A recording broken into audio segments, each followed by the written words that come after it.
Je suis très heureux d'accueillir en votre nom à tous Monsieur Sébastien Lecornu. Monsieur le ministre, soyez le bienvenu devant cette commission d'enquête parlementaire. Actuel ministre des Armées, mais aussi ancien ministre des Outre-mer. Et donc, c'est bien un double titre, ou en tous les cas, sous ces deux casquettes, que nous sommes très heureux de vous entendre cet après-midi sur le sujet des essais nucléaires, de leurs conséquences en Polynésie française, puisque c'est bien le cœur de notre sujet. Je suis heureux avec Madame la rapporteure, Myriane Arret-Darbelot, de vous accueillir. Voilà les députés qui nous rejoignent. Dominique Voynet qui voulait faire une entrée discrète, mais c'est raté. Bonjour Dominique. Bonjour. Bien, Monsieur le ministre, au fil de la quarantaine d'auditions que nous avons conduites à ce jour, 40 auditions depuis le début de l'année, ce qui fait plusieurs dizaines de personnes qui ont été auditionnées, et avec même un déplacement pour certains d'entre nous en Polynésie il y a un mois. Plusieurs traits saillants commencent à se faire jour. Sans bien évidemment préempter sur ce qui sera écrit dans le rapport et les propositions que fera Madame la rapporteure, mais quelques points commencent à voir le jour. La nécessité, bien évidemment, de revoir probablement la loi Morin. Vous le savez, elle date d'il y a 15 ans déjà, janvier 2010, et probablement qu'il faudra réajuster ces dispositifs, et notamment la constitution des dossiers des victimes qui reste quand même extrêmement complexe. La nécessité aussi d'ouvrir encore davantage les archives sur cette époque. Un de vos prédécesseurs, Jean-Yves Le Drian, en 2013, avait ouvert beaucoup d'archives, mais je pense, et puis notamment, force est de constater que certaines institutions devraient poursuivre leurs efforts en la matière. Et quand je dis ça, je pense évidemment, non pas trop au ministère de la Défense, mais au commissariat à l'énergie atomique qui dispose aussi d'archives. Et puis enfin, la nécessité également de renforcer les aspects mémoriels de cette page de notre histoire qui reste encore trop méconnue. On nous l'a répété souvent en Polynésie, et notamment à un moment où vous-même vous parliez beaucoup de vous-même et puis nous tous ici de dissuasion nucléaire à l'aune des événements en Ukraine. Ce sont donc des sujets que vous avez touchés de près, Monsieur le ministre. Donc je vais vous demander d'intervenir sur plusieurs points. Donc d'abord un propos liminaire, bien évidemment, et ensuite un dialogue s'instaura avec les députés, et d'abord avec Madame la rapporteure. Juste pour lancer un peu le débat, je souhaiterais vous poser deux questions. La première, lors de votre déplacement en Polynésie comme ministre des Outre-mer en mai 2021, vous aviez dit au sujet des essais nucléaires devant la population: nous n'avons pas peur de la vérité, au contraire, nous la voulons. Que vouliez-vous dire exactement à travers cette formule? Vous étiez à l'époque ministre des Outre-mer, et aujourd'hui, quelle est votre position comme ministre des Armées? Quelle initiative avez-vous prise pour faire éclore justement cette vérité? Ensuite, en termes de reconnaissance, on nous parle beaucoup ici, vous devez d'ailleurs avoir un certain nombre de questions écrites assez importantes, un nombre de questions écrites importantes sur ce sujet, c'est la reconnaissance des militaires qui ont servi là-bas. On parle beaucoup des militaires, des vétérans, mais aussi des travailleurs. Les travailleurs algériens qui ont participé aux essais nucléaires en Algérie bénéficient du TRN, du titre de la reconnaissance de la nation, alors que les travailleurs polynésiens des sites nucléaires en sont exclus. Est-ce que vous envisagez une modification de la législation applicable sur ce point, ou avez-vous envisagé de le faire lorsque vous étiez ministre des Outre-mer, et aujourd'hui, qu'en pensez-vous en tant que ministre des Armées? Voilà, deux interrogations sur lesquelles je souhaite avoir votre point de vue, mais auparavant, je dois vous demander de nous déclarer tout autre intérêt public ou privé de nature à influencer vos déclarations, car je vous rappelle que l'article 6 de l'ordonnance du 17 novembre 1958 relative au fonctionnement des assemblées parlementaires, mais vous le savez bien, impose aux personnes auditionnées par une commission d'enquête de prêter serment, de dire la vérité, toute la vérité et rien que la vérité. Je vais donc vous inviter à lever la main droite et à dire « je le jure ». Je le jure, Monsieur le Président. Merci, Monsieur le ministre. Donc, je vous remercie. Je vous laisse la parole pour un propos liminaire. Il n'y a pas de règle ici, hein, si vous voulez. Je vais être bref. Comme vous voulez. En tout cas, merci. On est heureux de vous entendre. Allez-y. Merci, Monsieur le Président, Madame la rapporteure, Mesdames, Messieurs les députés.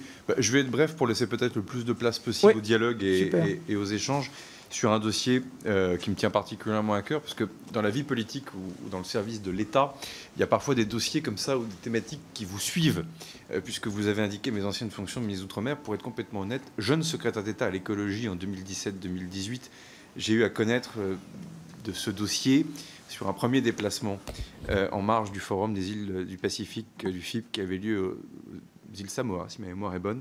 J'avais effectivement fait un premier déplacement en Polynésie française et j'avais eu à connaître notamment de la question de la surveillance géomécanique, notamment de l'ensemble des systèmes de failles ou de la vie du sous-sol en quelque sorte entre Mururoa et Fangatofa. Puis comme ministre délégué en charge des collectivités locales, c'est davantage le suivi du CRSD, les implications plus territoriales, la relation avec les Tavana, et notamment les élus de Hao en particulier, mais pas que, de Pirée, de Papeete, sur l'ensemble du suivi territorial en quelque sorte de cette question-là.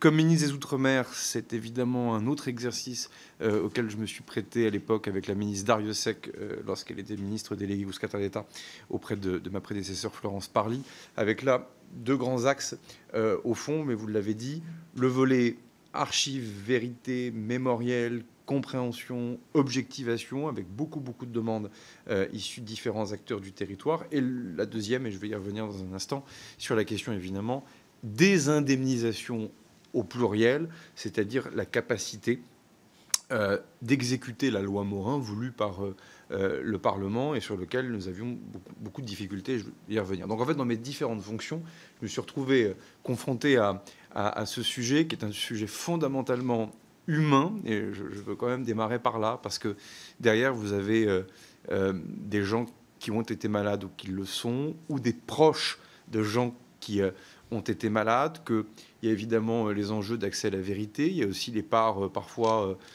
liées aussi à la vie politique locale, je le dis devant Madame la rapporteure, où c'est un sujet, je le dis, j'ai dû aller peut-être 7 ou 8 fois en Polynésie française, donc je n'ai pas la prétention de bien connaître la Polynésie, mais enfin, pour avoir été quand même confronté à ce dossier, je vois bien aussi que c'est un sujet qui est hyper sensible aussi politiquement.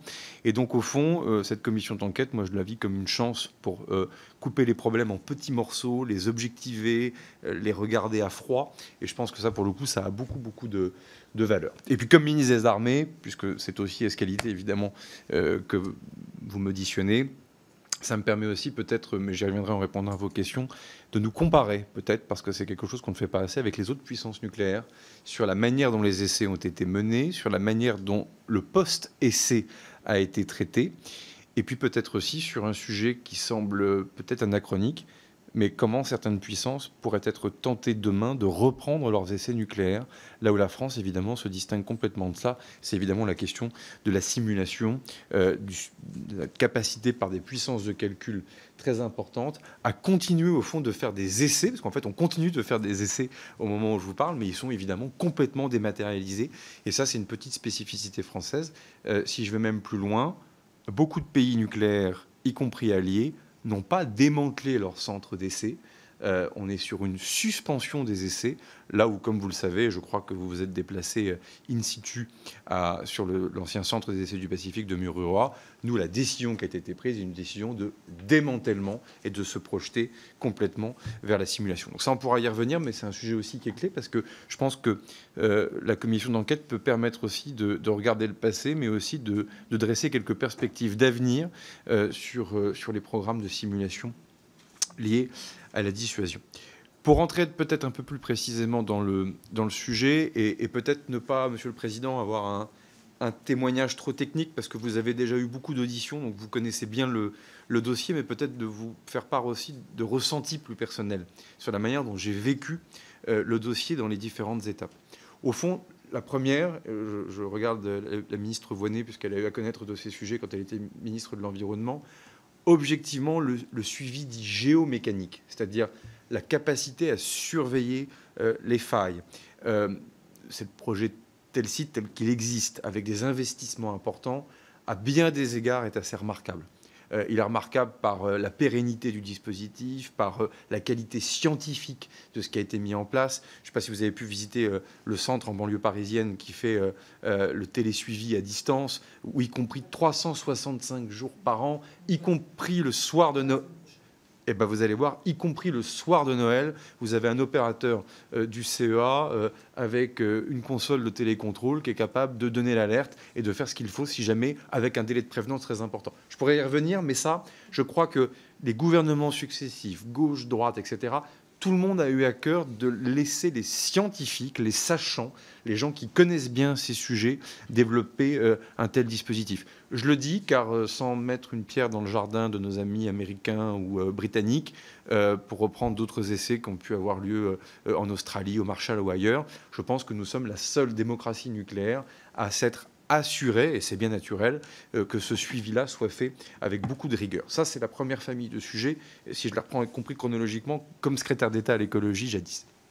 La deuxième des choses qui m'a énormément frappé, c'est l'extraordinaire complexité des systèmes d'indemnisation.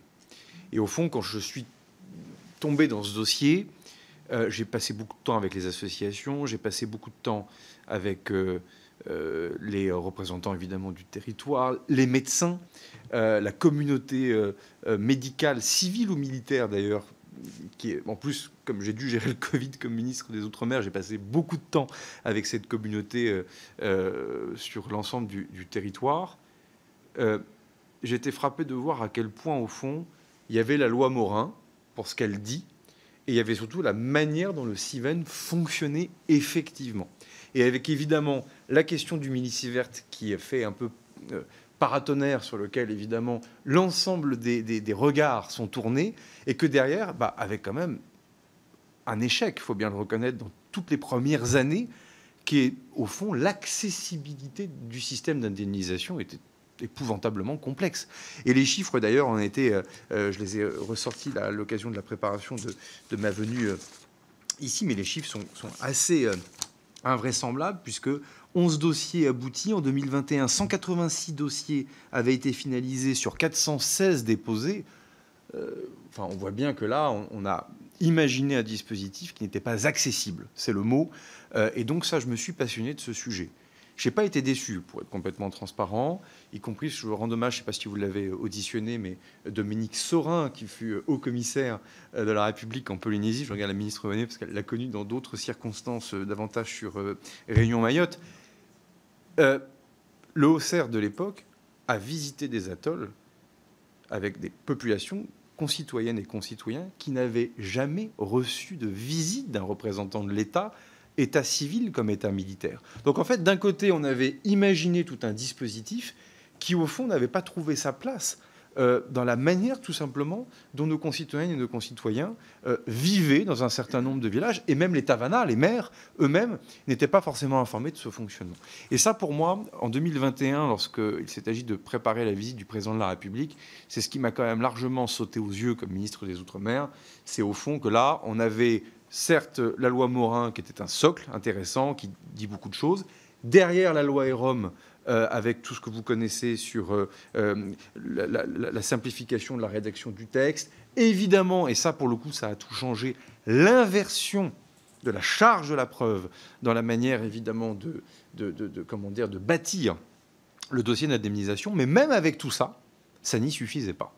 Et là, on revenait à des choses, mais comme on peut les connaître comme élus locaux par ailleurs, c'est tout simplement le dimensionnement du système du Civen, le nombre de TP, le nombre de gens capables d'eux, et surtout, alors désormais c'est à la mode cette formule, je m'en méfie, mais l'aller vers, c'est-à-dire la capacité à véritablement assister chaque concitoyenne et chaque concitoyen dans la rédaction d'un dossier. Et ça, pour le coup, les chiffres ont quand même, pour le coup, nettement bougé, puisque je lisais qu'en 2024, on était sur 2846 dossiers présentés et 1026 ayant fait l'objet d'une décision positive d'indemnisation. Après, je ne me substitue pas au travail de la commission d'enquête, Monsieur le Président, Madame la rapporteure, mais il s'agira d'évaluer encore si cet aller vers est suffisant, est-ce qu'il faut aller plus loin.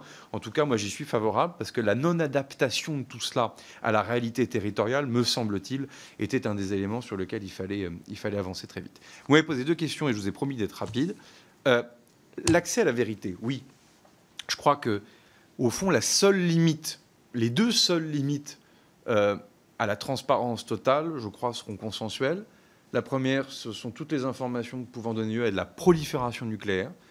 J'en suis quand même le garant comme ministre des Armées. Or, un certain nombre d'informations sur certains essais ou la manière dont les résultats de ces essais sont à interpréter, évidemment, ont des impacts importants sur une prolifération éventuelle. Et la deuxième limite en découle, c'est évidemment la compréhension de ce qu'est notre propre arsenal nucléaire, parce qu'évidemment, les résultats de ces essais, non seulement ont des vocations proliférantes, mais également permettent de comprendre aussi ce que sont nos systèmes d'armes. Mais là aussi, peut-être que je pourrais y revenir dans la limite du secret défense. Mais en tout cas, ça, je pense que c'est la seule vraie limite, et je crois que personne ne souhaite y revenir. Pour le reste, et Président, c'était aussi un peu mon état d'esprit. Je fêterai mes 39 ans au mois de juin prochain. Mais il est clair que lorsque je suis confronté à ce dossier, les essais, je guéris chaque année, les essais sont terminés, en tout cas la dernière salve d'essai, comme vous le savez, c'est 96. Et c'est vrai que j'essaie d'aborder ce dossier comme un jeune responsable politique, un jeune ministre, qui regarde aussi cette affaire avec beaucoup d'humanité pour les personnes qui sont confrontées à des impacts liés aux essais. En même temps, vous connaissez mes opinions sur ce qu'apporte la dissuasion nucléaire pour notre système de défense. Et c'est ce que j'ai appelé aussi le fait d'assumer. C'est-à-dire qu'en fait, beaucoup de mots ont été employés, dette, etc. Moi, je pense que la terminologie de reconnaissance aussi trouve toute sa place. C'est que d'ailleurs, ouvrir les archives, faire acte de transparence est un des moyens aussi d'exprimer la reconnaissance vis-à-vis du territoire et des populations. Après, deux questions précises, Monsieur le Président.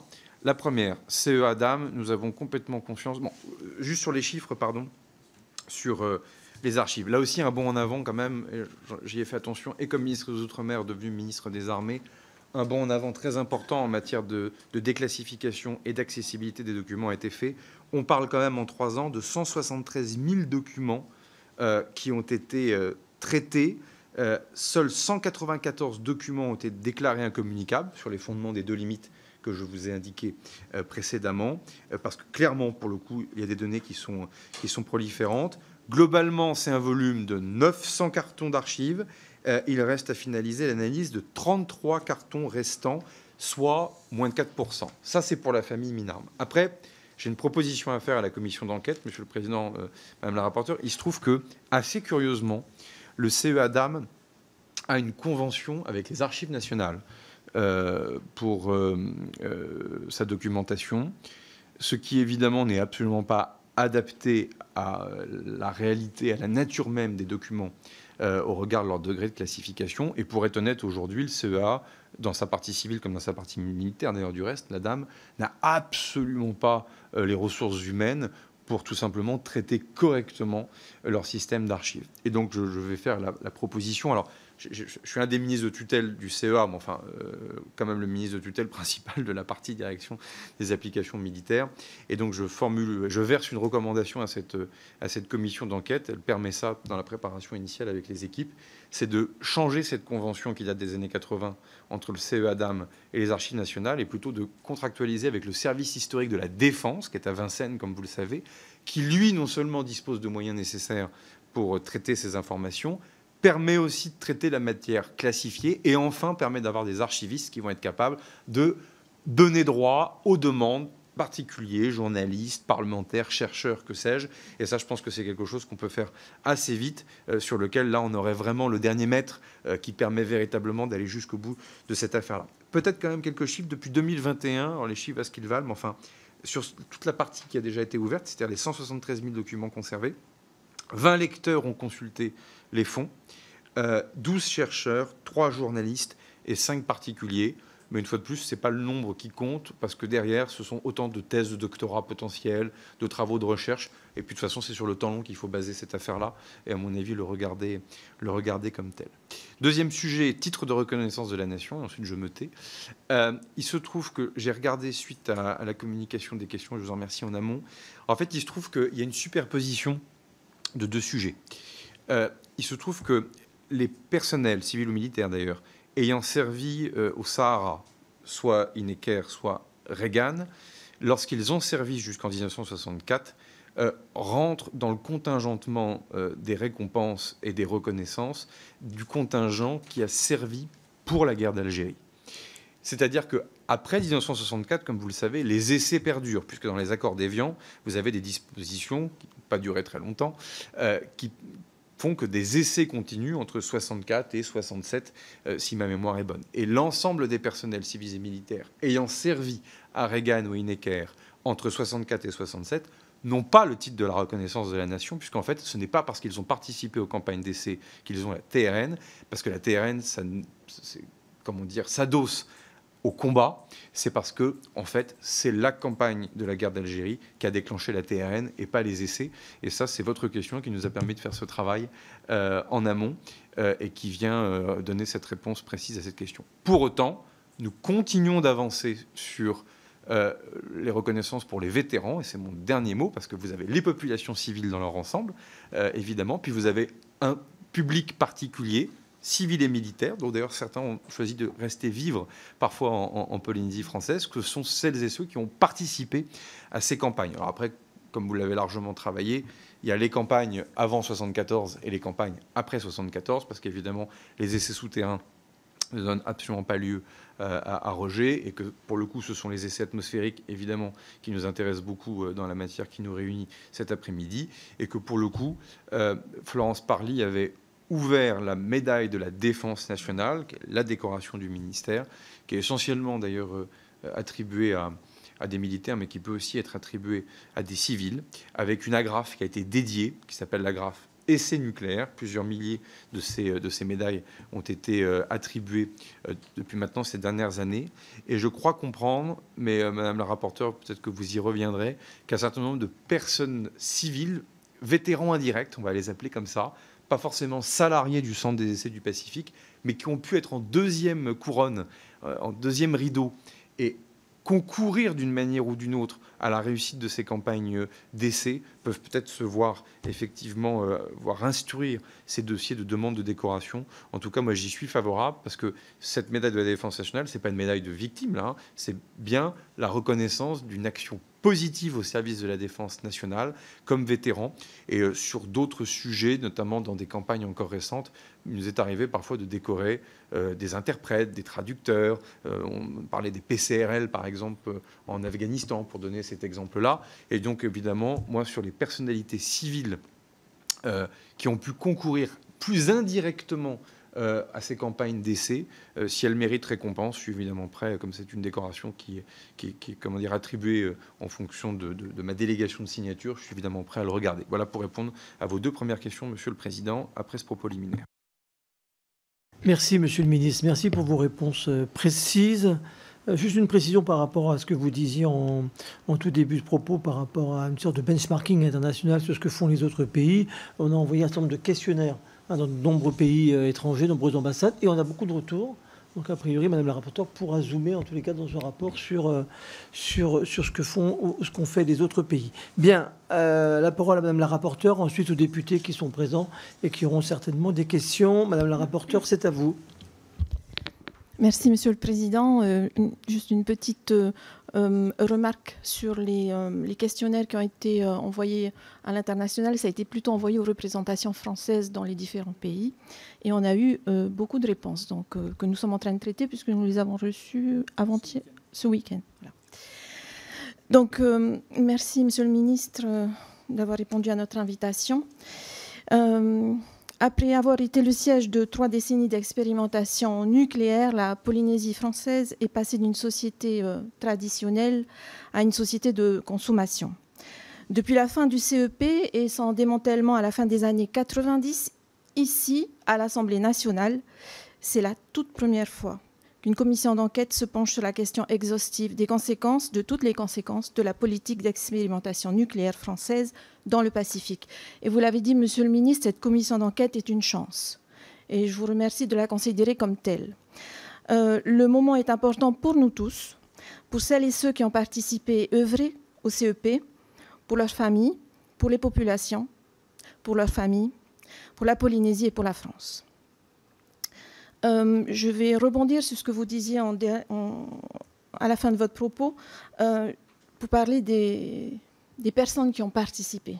En effet, sur les sites d'expérimentation nucléaire et sur l'ensemble de la Polynésie, pendant les opérations du Centre d'expérimentation du Pacifique, plusieurs types de travailleurs cohabitaient, de personnel.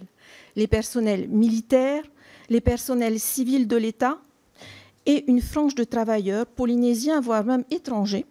On s'est rendu compte qu'il y a eu des Portugais qui avaient participé, avec un statut un peu flou. Et je vais vous raconter quelques histoires.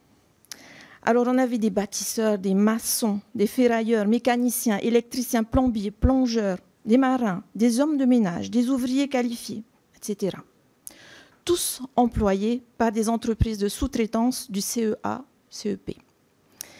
Ils ont tous, chacun, et chacune aussi, parce qu'il y avait quelques femmes, à leur échelle, participé à la construction des infrastructures et au déroulement des opérations.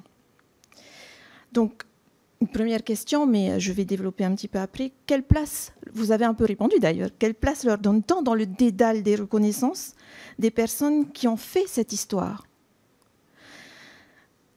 Alors, pour les personnels civils, je voulais vous raconter 2 histoires.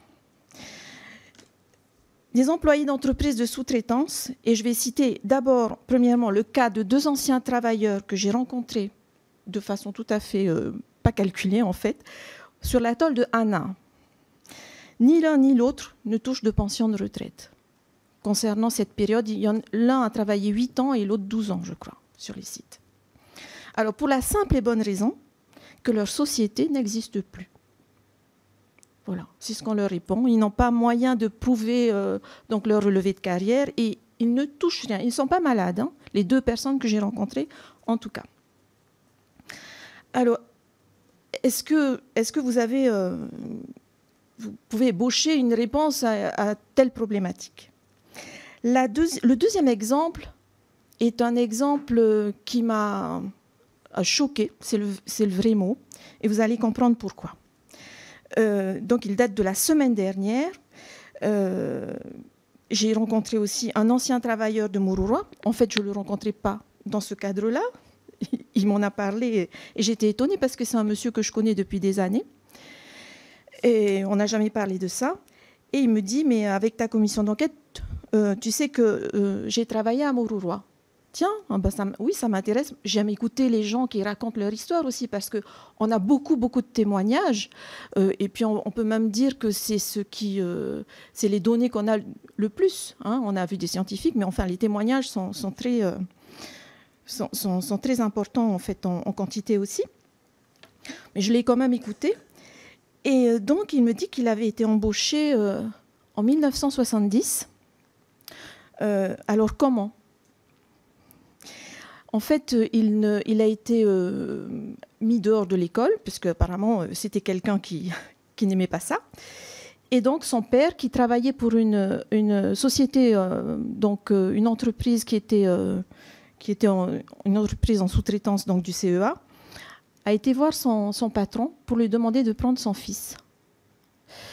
Le patron a accepté en disant alors, tu vas prendre toute responsabilité sur ton fils, donc tu me signes une décharge et donc comme ça, tu pourras partir avec ton fils. Ce garçon a travaillé pendant 5 ans. Donc, dans une première phase pour une entreprise d'électricité. Et il avait 14 ans. Il est né en 1956.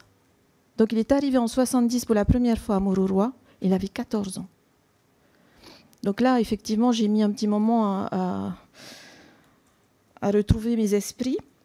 Et ensuite, ce monsieur, donc je lui ai posé 2-3 questions parce que c'était assez rapide.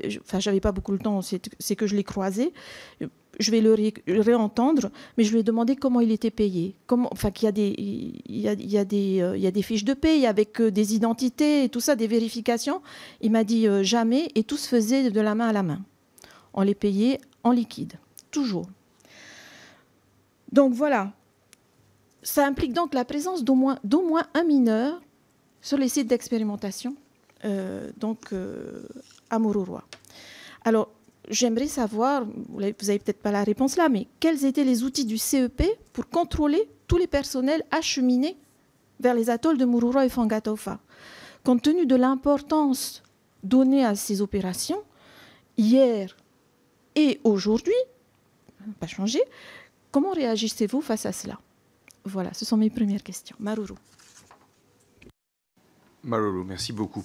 Moi, il y a les réponses techniques et puis il y a mon expérience personnelle au gré des nombreuses rencontres que j'ai pu avoir en Polynésie. Moi-même, je me suis rendu à Mururoa quand j'étais ministre des Outre-mer, y compris d'ailleurs, il n'est jamais inintéressant de discuter avec notre détachement de militaires qui assure la sécurité du site, comme vous l'avez fait, qui permet aussi de comprendre bien des choses dans les différentes sensibilités que l'on peut avoir sur le dossier. Bon, je pense, moi, ce qui m'a toujours frappé quand même, et si on regarde la littérature, les témoignages, les archives ouvertes, puisque, évidemment, je ne suis pas allé voir les 173 000 documents, mais moi-même, je me suis quand même beaucoup passionné de cette affaire-là. Bon, je pense qu'il y a quand même eu plusieurs périodes dans la période. C'est-à-dire qu'en fait, comparer ce qui se passe en 1964, 5, 6 et ce qui s'est passé dans les années 80, je pense que c'est deux mondes complètement différents. Je pense vraiment que vous avez une césure, de toute façon, 74, à coup sûr, parce que déjà, la vie du site par les essais atmosphériques et la vie du site par les essais souterrains, c'est pas du tout le même centre. Enfin, quand on vous explique la manière dont les essais sont faits, la manière dont les équipes interagissent, le degré de procédure, de process, de protection, de compréhension des essais. Si je vais même plus loin que ça, vous l'avez sans doute vu et vous le verrez en tout cas dans les remontées des ambassades, y compris nous, les premiers essais sur barge en Polynésie par rapport aux premiers essais dans le Sahara n'ont pas beaucoup de correspondance, en tout cas dans la manière de faire. Et je vais même plus loin. La manière de faire les premiers essais dans le Sahara par rapport aux premiers essais soviétiques et américains entre 1945 et 1960 n'ont rien à voir aussi. Donc déjà, parce que c'est le problème de notre affaire, c'est qu'on regarde avec une optique et on tasse tout.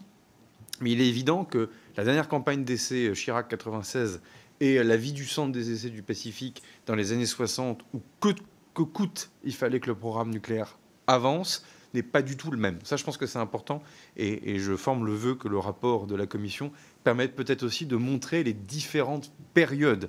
Et d'ailleurs, la manière dont aussi la Polynésie a vécu avec ses essais dans ces périodes très différentes. Une forme de routine, à un moment donné, s'était installée.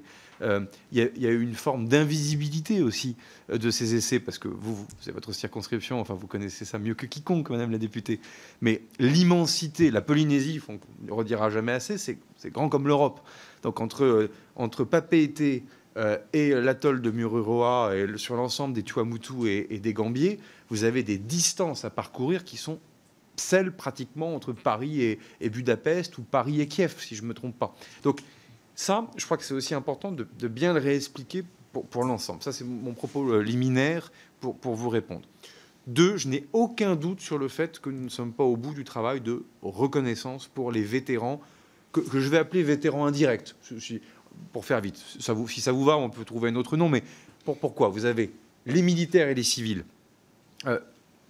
qui travaillaient sur le CEP, ou dans les bases de soutien du CEP, AO, et évidemment Tahiti.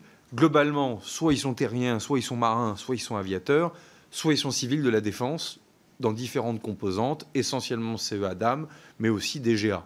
Puis, quelques salariés d'entreprises bien ciblés, et ensuite, et là j'en arrive à la réponse à votre question, un nombre important de sous-traitants, et notamment dans la phase de construction du site. C'est pour ça qu'il faut bien regarder les périodes dans leur différenciation, parce que le site a été vivant. D'ailleurs, les installations des premiers essais sur barge n'ont rien à voir avec les installations, comme je le disais, post-74 sur les essais souterrains. Et là, de fait, il y avait, je pense, aussi une volonté politique locale importante, on va dire ça comme ça, que aussi le tissu économique travaille. Et beaucoup d'entreprises ont été sollicitées par le ministère des Armées ou de la Défense à l'époque. Bon. Et là, effectivement, pour répondre à la première partie de votre question, on n'est, à mon avis, pas au bout de vétérans, d'anciens salariés d'entreprises de sous-traitance, de travaux publics, de maintenance, d'électriciens, que sais-je, enfin, tous ces gens qui faisaient vivre l'ensemble de la communauté défense et qui, à leur manière, il n'y a aucun doute là-dessus, ont participé à la réussite des campagnes d'essai, et qui donc, à mon avis, doivent trouver leur place donc, dans le système de reconnaissance. Ça, il n'y a pas besoin de modification législative. C'est une manière de faire. Et ça, moi, je serais heureux d'avoir les conclusions de la commission d'enquête. Mais s'il faut demander au commandant supérieur des forces, le Comsup Alpassi, présent à Papeete, peut-être d'avoir aussi une campagne d'aller vers ou réouvrir des contingents de décoration pour des civils vétérans indirects, ce sont des choses, moi, que je regarde avec beaucoup de bienveillance. Voilà, pour vous répondre. Et je crois au contraire que c'est absolument clé. Après, il y a les sujets plus sociaux. Pension de retraite, alors le fait que des mineurs, évidemment, je découvre ça, ça va sans dire. De toute façon, j'étais sûrement pas né moi-même quand c'est arrivé. Bon, là, il y a les particularités, je le redis pour l'ensemble des parlementaires ici présents, il y a les particularités, évidemment, du fonctionnement des régimes sociaux de la Polynésie, puisque, par définition, déjà, ce n'est pas le même droit applicable, parce que c'est une collectivité d'outre-mer sui generis, et donc avec un système, évidemment, social qui est complètement à part et qui ne dépend pas de l'État. Donc ça, c'est aussi une des particularités aujourd'hui, mais alors là aussi, il faut regarder les périodes. Ça dépend quelle époque. C'est pour ça qu'il faut remettre les dates. Je crois que vous n'échapperez pas au travail de date, si je peux me permettre, parce que par définition, le statut de la Polynésie, effectivement, dans les années 60, n'est pas du tout le même de celui des années 80, et encore moins celui qu'on connaît aujourd'hui. Et ça, aujourd'hui, de fait, vous avez effectivement sur les sujets, ouverture de droits et autres, il y a sûrement des sujets qu'il faut effectivement traiter en lien avec le territoire, mais qui sont des sujets, au fond, très indirects avec les essais. C'est-à-dire que au sens où une autre activité militaire aurait pu aussi, conventionnelle, si j'ose dire, aurait pu générer le même schéma de sous-traitance avec les mêmes difficultés d'ouverture de droit. Donc ça, il faut le regarder évidemment en tant que tel, mais c'est un sujet sur lequel, si le ministère des Armées peut y contribuer, on le fera bien volontiers. Très bien, merci Monsieur le Ministre. Alors nous avons des questions des députés. Dominique Voynet d'abord, que vous connaissez, député du Doubs, bien évidemment, et Jean-Paul Lecoq ensuite, député de Seine-Maritime. Dominique Voynet, c'est à vous, chers collègues. Merci, Monsieur le Président. Monsieur le Ministre, on s'est en effet déjà rencontrés sur différents territoires d'outre-mer. Vous avez eu la bonté de signaler que j'aurais eu à connaître de certains éléments du dossier polynésien. J'aurais bien aimé, figurez-vous. J'aurais bien aimé. J'ai été ministre de l'Aménagement du Territoire et de l'Environnement entre 1997 et 2000, donc juste après l'arrêt des essais souterrains, qui avait repris en 1995. Et je comprends maintenant, au fil de nos auditions et de nos rencontres et de nos déplacements, à quel point on était à l'époque dans le déni. Quand je dis « on », c'est pas moi. Je posais des questions auxquelles je n'ai eu aucune réponse. Il y avait du déni, il y avait de l'obstruction, il y avait des mensonges. Il y avait en permanence, on invoquait le secret défense pour ne pas répondre.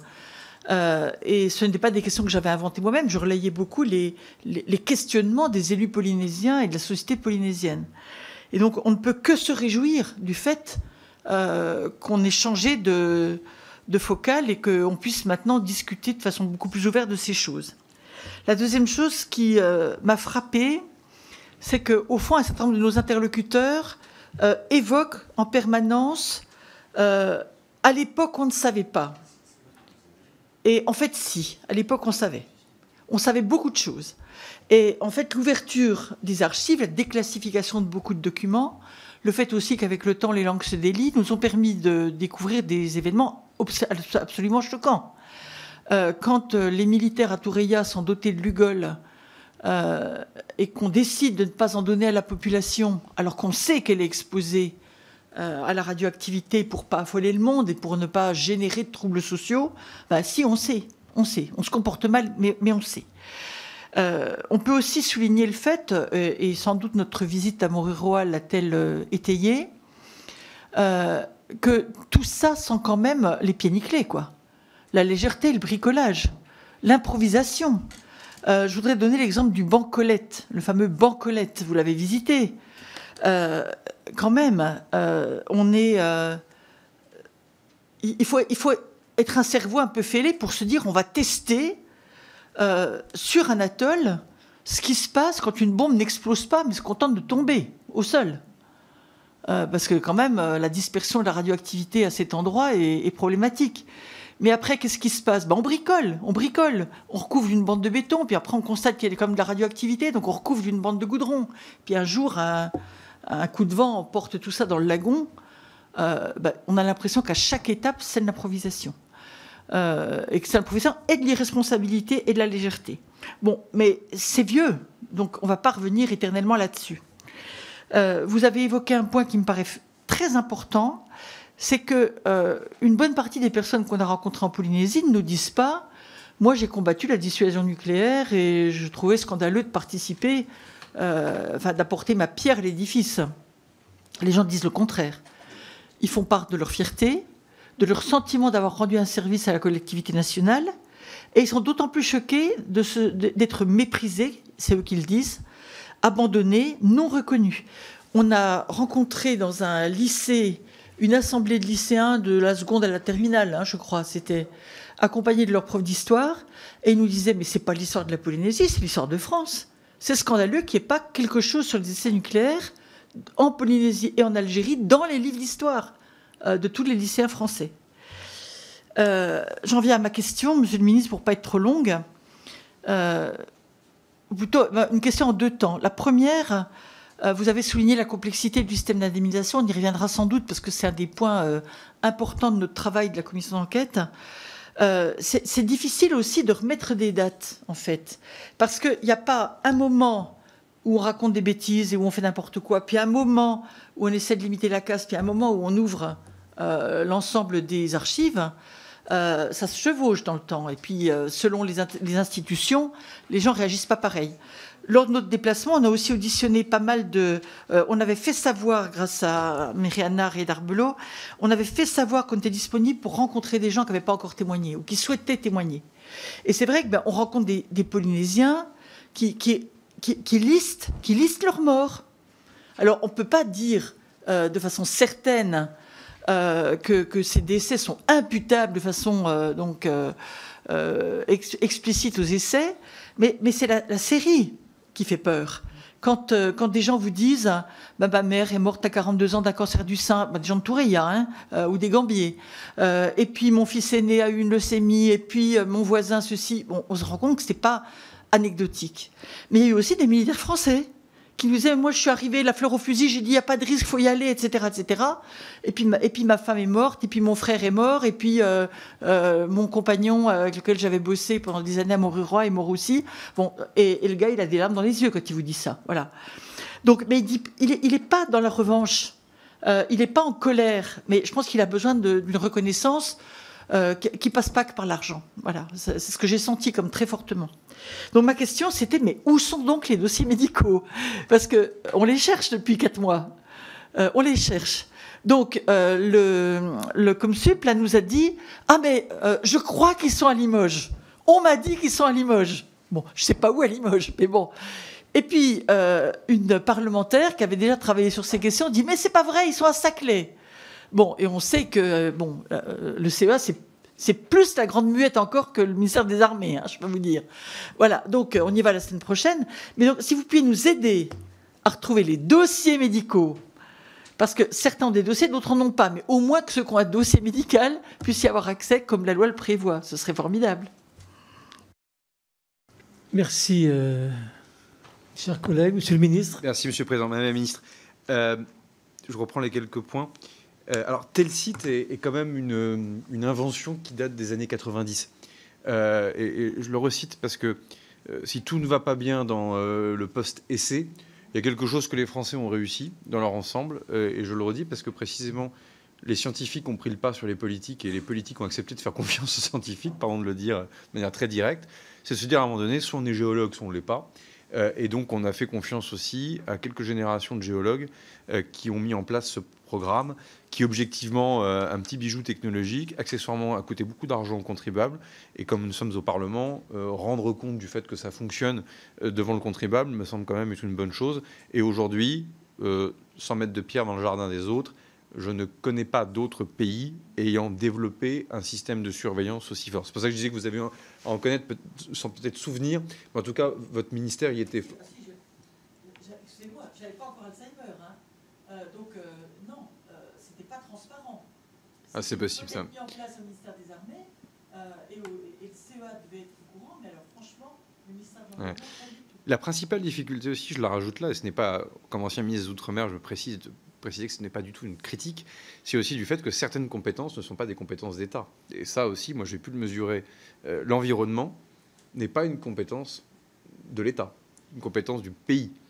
Et que parfois, justement, dans les années 90-2000, il y a eu des systèmes de calage avec le pays qui n'a pas été que simple. Ça, je pourrais y revenir sur beaucoup de sujets, au-delà même de cette affaire-là, puisque la santé, puisque vous avez été patronne de l'ARS à Mayotte, la santé n'est pas une compétence de l'État, une compétence du territoire.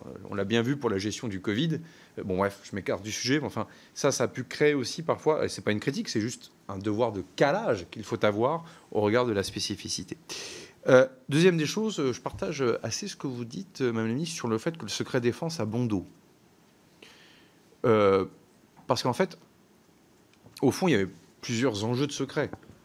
Les secrets liés aux opérations d'essai en tant que telles. Bah oui, la matière nucléaire. N'oublions pas qu'on n'est pas dans la guerre froide. On a évidemment des tentatives d'espionnage très importantes. Elles sont désormais largement documentées. Pas que des compétiteurs, d'ailleurs, de nos alliés aussi. Parfois, d'ailleurs, surtout de nos alliés, puisque nos bien-aimés alliés voyaient d'un très, très mauvais œil que la France puisse devenir une nation dotée. Et que d'ailleurs, je vous rappelle, McNamara à Mesmer dans les années 60, les résolutions de l'Assemblée générale des Nations unies, notre aventure nucléaire, elle s'est faite contre l'avis de la communauté internationale. Donc, il y a évidemment cette première part de secret qui était inhérent à des activités militaires. Après, la deuxième des choses, c'est que c'est les changements de culture aussi. Le rapport au risque, le rapport à la transparence, le rapport... Bon, tout ça a beaucoup évolué, y compris...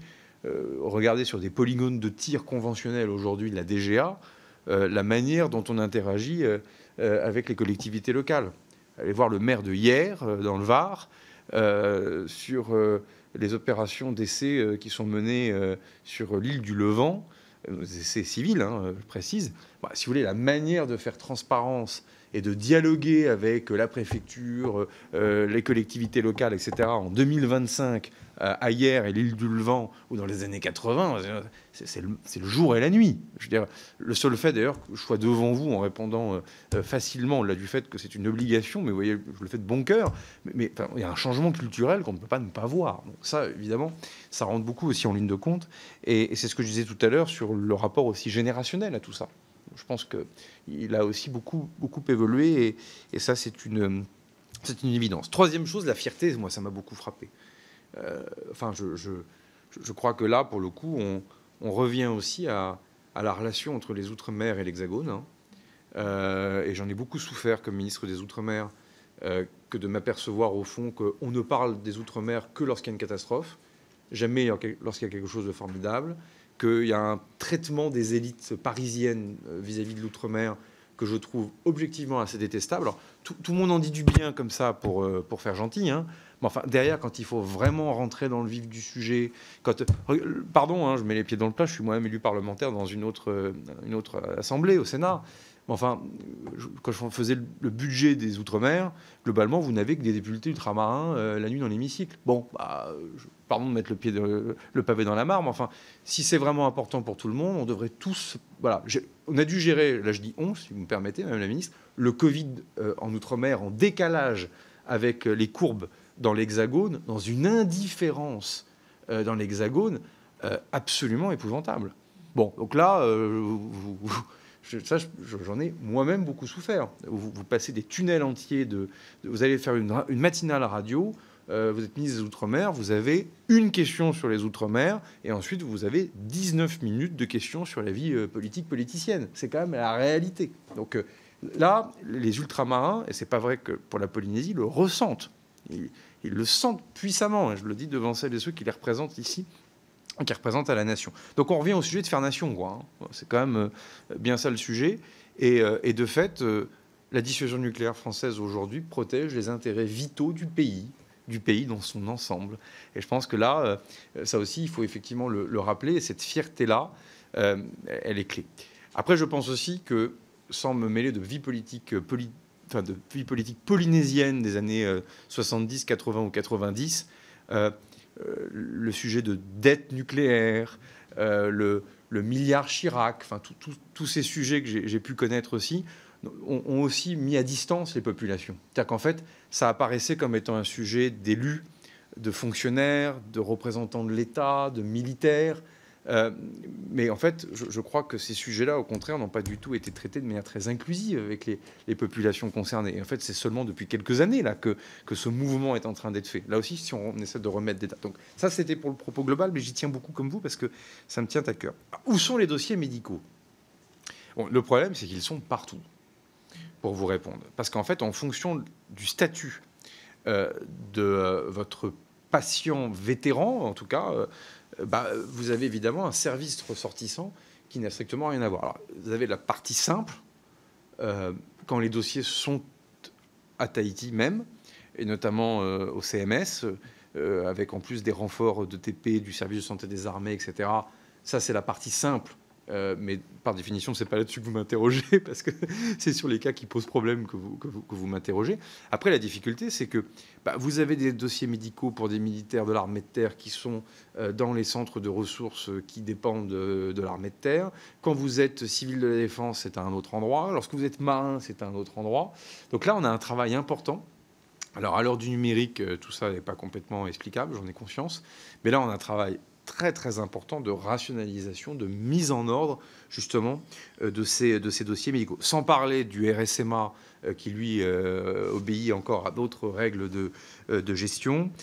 Pareil pour le CEA, etc. Pareil, si vous avez un légionnaire, pour le coup, ça sera à Aubagne, parce que la Légion est complètement autonome dans le service de gestion. Donc là, on a un sujet. Alors, peut-être que ça amène après à prendre une décision de regroupement de l'ensemble de ces archives. Bon, ça, c'est un sujet qui ne m'est jamais remonté. Je ne sais pas s'il est facile à faire, d'ailleurs.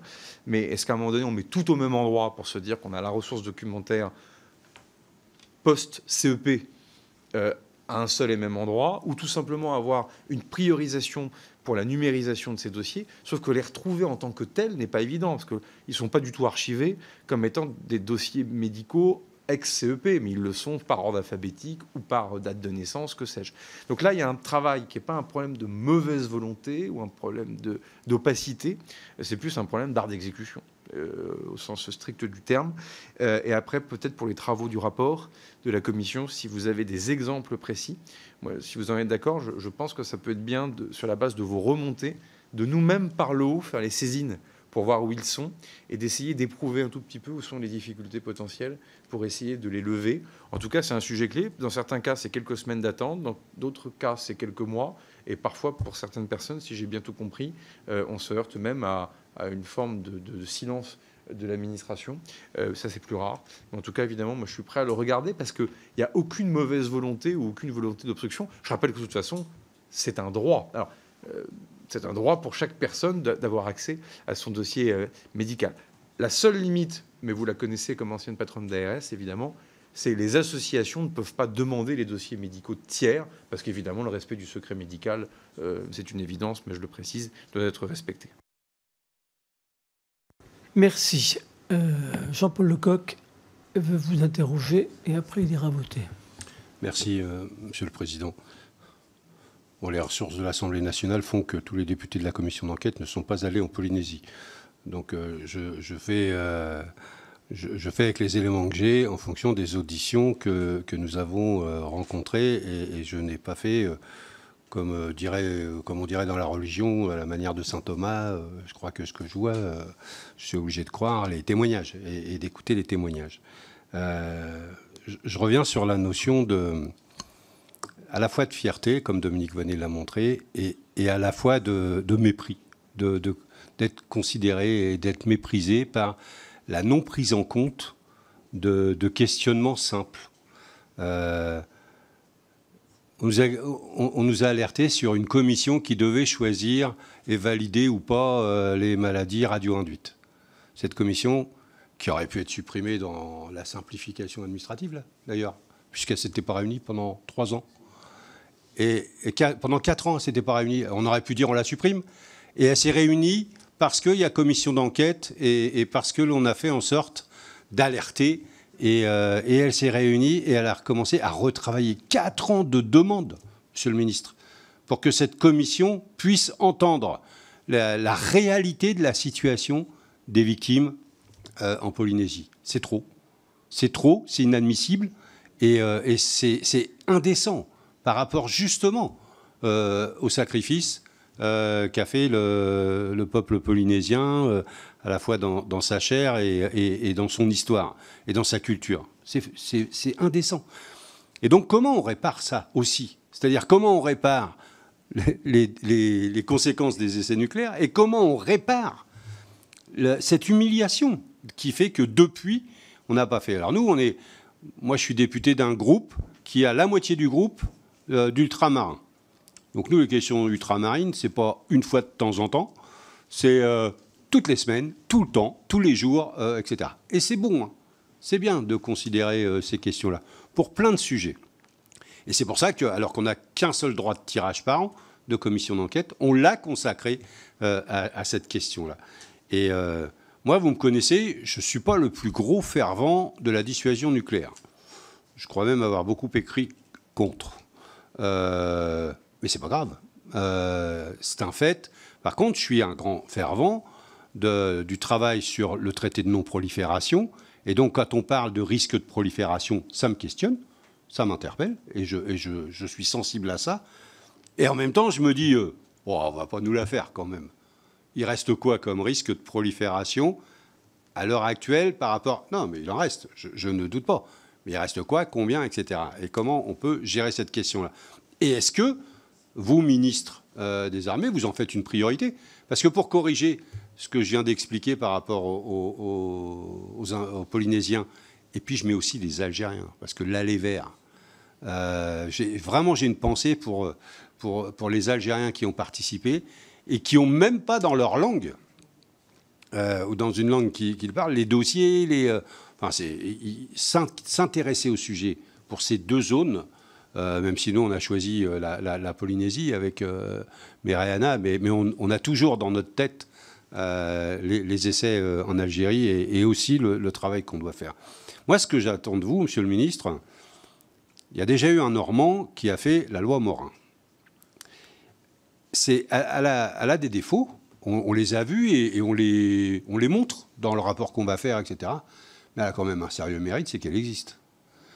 Et moi, je me souviens les rencontres, puisque j'étais député avant qu'Hervé Morin fasse cette loi-là, je me souviens les rencontres que j'avais avec les vétérans de l'Aven qui portaient cette idée de loi.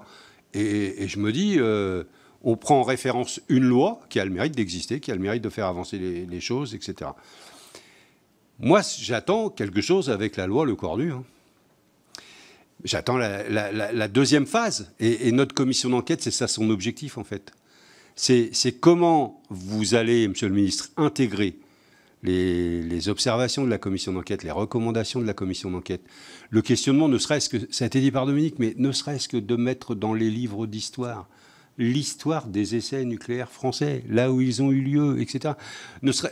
Enfin, il y a des sujets dans notre pays, on a l'impression qu'on en a honte. Et pourtant, Polynésiens, ils en sont fiers. Vous dites que c'est la dissuasion nucléaire, c'est aussi ce qui a fait le fait que la France compte dans le monde, et ça fait peut-être partie des éléments. Moi, j'en suis pas convaincu. Ça fait peut-être partie des éléments. Je pense que notre siège au Conseil de sécurité des Nations Unies pèse plus que le fait de posséder la bombe atomique. Mais bon, voilà, on valorise tout ça. Ce matin, on travaillait sur les questions spatiales. On valorise, mais on ne dit rien. Vous allez au lycée, à l'université et tout, la politique spatiale française, les questions des essais nucléaires français, le rôle de la dissuasion nucléaire, etc., que dalle. Rien dans les programmes, rien. Les conséquences que ça a eu, ces essais, rien du tout. Donc je pense que là-dessus, avec vos collègues d'autres ministères, il y a des sujets à faire avancer, hein, parce que sinon on va rester dans cette situation-là. Après, il y a eu une avancée avec le Miliciverse, l'inversion de la charge de la preuve. Moi, je pense qu'on doit aller plus loin et faciliter les choses, parce que la simplification administrative, c'est bien de le faire à l'échelle de l'État, là, puisque vous êtes dedans. Allons jusqu'au bout du concept. Hein. C'est bien de le faire aussi à l'échelle des potentielles victimes. C'est-à-dire, faisons en sorte que l'on facilite encore plus la réalisation des dossiers. Mais comme on fait tout le temps en justice, tout le temps, quand on veut être juste, quand il y a un doute, ça profite à la victime, le doute, toujours. C'est-à-dire, on ne dit pas quelqu'un qui dit « je suis malade ». Et je pense être victime de ça. On va aller dire, attendez, on va les chercher, etc. Bah, je pense qu'en Polynésie, quand même, à un moment donné, vu le nombre de personnes que ça peut concerner, l'impact, le rôle que ça a joué, peut-être que l'on peut être bienveillant, peut-être que l'on peut se dire, allez, et même s'il y a 3% ou 4% où c'est pas forcément avéré, etc., monsieur le ministre, 3 ou 4% par rapport à ce qu'a donné ce territoire et sa population à la France métropolitaine, à la politique française, de manière générale, je pense que c'est pas cher payé. Et je pense qu'on gagnerait à... C'est pas la notion de faire amende honorable, mais c'est aussi remercier le fait que les Polynésiens ont donné au pays. C'est aussi une façon de les remercier, de les valoriser et de saluer leur engagement, parfois leur sacrifice vital. Donc moi, c'est l'état d'esprit dans lequel je suis dans cette commission d'enquête. C'est comment vous allez vous saisir et est-ce que vous êtes prêts? Parce que vous avez échappé déjà à deux gouvernements. Vous êtes resté ou tranquille? Tranquille. Il y a plus tranquille peut-être que l'autre ministère en ce moment. Mais ceci dit, vous êtes là, vous durez. Et donc, est-ce que vous pouvez prendre l'engagement de porter avec votre équipe, avec votre administration, le fait de dire ce résultat de commission d'enquête, le travail qui a été fait, je fais mien pour compléter la loi Morin, sur la base de l'expérience de l'application de cette loi Morin, eh bien, en modifier peut-être un peu les contours pour dans l'état d'esprit que je vous décris, faire en sorte que le peuple polynésien ne paie pas deux fois, mais au contraire, il a donné. Et quelque part, on a une action qui lui fait confiance a priori. Et moi, j'aime bien la notion de faire confiance a priori à ceux qui ont servi notre État.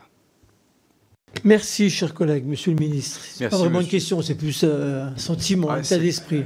Il y a quand même... si, il y en a deux, trois quand même. Merci, monsieur le président, monsieur le député. Pareil, je reprends les différents points. Commission maladie radio-induite, elle dépend du ministère de la Santé. Vous aurez le ministre tout à l'heure. Je reviens à ce que disait la ministre Voynet. Je ne veux pas faire mon syndicaliste, ancien ministre des Outre-mer, mais le défaut de réflexe Outre-mer dans une part de l'administration centrale à Paris est largement sous-estimé. J'ai passé 2 ans... un jour, j'écrirai ou je raconterai, parce que, comme vous le savez, je ne suis pas ultramarin, et d'ailleurs, j'ai rompu avec pratiquement une décennie où les prédécesseurs ministres des Outre-mer étaient issus eux-mêmes des Outre-mer. Bon, ce n'était pas mon cas, on me l'a suffisamment reproché au début. Enfin, mon amour et l'affection pour les territoires et ces populations n'étaient pas à démontrer. Je ne suis pas devenu mis Outre-mer par hasard.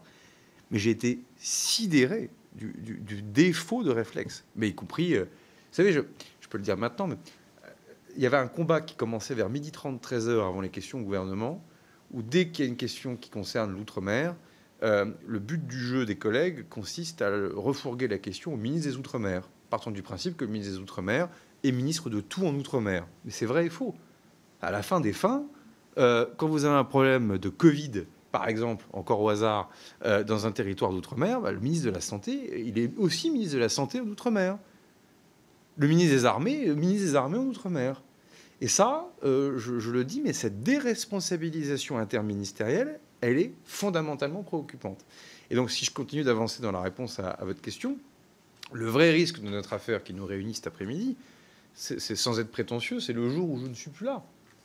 Moi, j'arrive avec ce... Mais non, mais vous voyez bien que je suis militant de ce dossier. Je lis pas mes notes, je le connais. Bon. Je suis Qui est allé à Mururoa? Enfin, quels sont les membres du gouvernement qui sont allés à Mururoa, hein? Bon. Quels sont ceux qui ont passé des heures avec les associations à Papeete? J'en suis. Et je vous l'ai dit, dans mes 4 fonctions ministérielles, j'ai eu à connaître du sujet. Pas banal.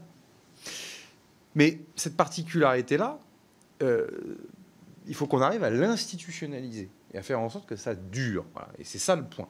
Donc ça, je pense qu'on peut rentrer dans le détail. Deuxième chose, le risque de prolifération, il existe encore. Et ça, peut-être qu'il faut que je vous parle aussi, non pas comme ancien ministre de quelque chose, mais comme ministre des Armées actuel. Bon, il faut bien comprendre que les essais, c'est une mécanique redoutablement complexe qui allie évidemment des sujets. Bon, le principe même d'une détonique nucléaire, c'est d'avoir quelque chose qui soit le plus miniaturisé possible, dégageant le plus d'énergie possible, si je devais le résumer, pour être capable de le militariser, c'est-à-dire de le vectoriser sur un missile. Et c'est d'ailleurs pour ça que toute référence à l'actualité iranienne doit nous intéresser. Vous avez à la fois les affaires de seuil d'enrichissement qui permettent de produire du plutonium, mais aussi du tritium, et la capacité à militariser, c'est-à-dire à vectoriser et à créer la détonique. Et en fait, les salves d'essai ont correspondu à des moments très différents dans l'histoire de notre dissuasion. Déjà parce que faire du gravitaire nucléaire n'a rien à voir avec de la militarisation sur des vecteurs d'allonge dans lequel vous avez du thermonucléaire. Ce qui d'ailleurs explique aussi ce pourquoi vous aviez Fongatofa en plus de Mururoa. Par faire toute cette histoire-là, vous la connaissez aussi bien que moi, et c'est important de dire qu'en fait, les essais n'ont pas tous servi à la même chose. Et c'est d'ailleurs pour ça que le président Chirac, quand il reprend les derniers essais, il ne les fait pas pour découvrir des choses nouvelles sur la dissuasion de l'époque, mais plutôt pour nourrir la banque de données de la simulation qui permet aujourd'hui de continuer à faire ces essais numériques. Et après, ça, je ne rentre pas dans tous les détails, une grande partie est classifiée, évidemment, mais qui permet de comprendre en fonction des défenses adverses, ce qu'on appelle aussi le mirvage des têtes. Enfin, beaucoup de sujets sont traités dans les essais. Ça veut dire quoi? Ça veut dire que la manière aussi dont vous comprenez la radioactivité toujours présente sur le site dit quelque chose des objets qui ont explosé.